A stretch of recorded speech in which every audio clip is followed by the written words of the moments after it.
Hey guys, this is going to be a continuation on one of the most requested and popular guns we have seen so far in Borderlands 3, which was the Eridian GunGun. But now media outlets have been given review copies of Borderlands 3, so we got a ton of updated information, including more details about the GunGun. Before I get into that though, make sure to follow me on Twitch at Hayder, and let's get right into it.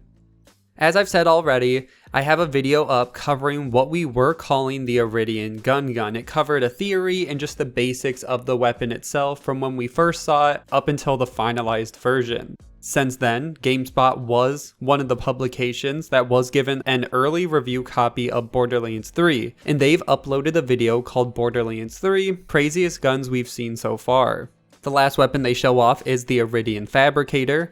It does 100% confirm this is an Eridian weapon, and the weapon card reads, quote, shoots guns instead of bullets, fires 10 guns per 10 Eridium, and requires 10 Eridium to be used. We see the Eridian logo in the bottom corner, and the weapon card itself doesn't have any stats, just the text and the logo.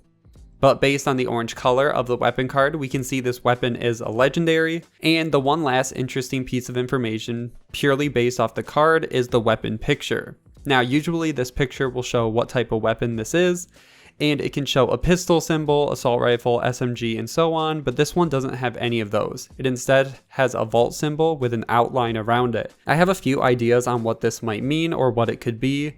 Number one, it could be possible this is the symbol for special weapons in game that really don't fit any of the other categories, and I would say this is probably the most likely option.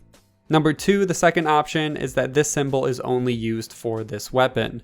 I see that as being unlikely. If Gearbox is going through all the work of making this symbol and putting it on the weapon card, I assume that they will use it for other weapons than just this.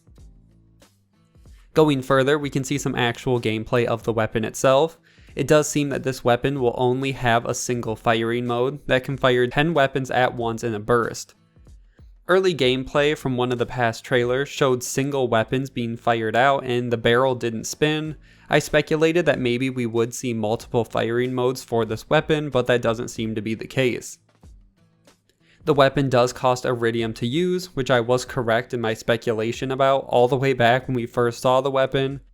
And it's interesting now that above the grenades, it does show the weapon type as a shotgun when it was showing originally on the weapon card that it was a legendary and just an unclaimed weapon. So it's weird now how it works in the HUD and what exactly that means if there's still some weird kinks that need to be worked out with this weapon.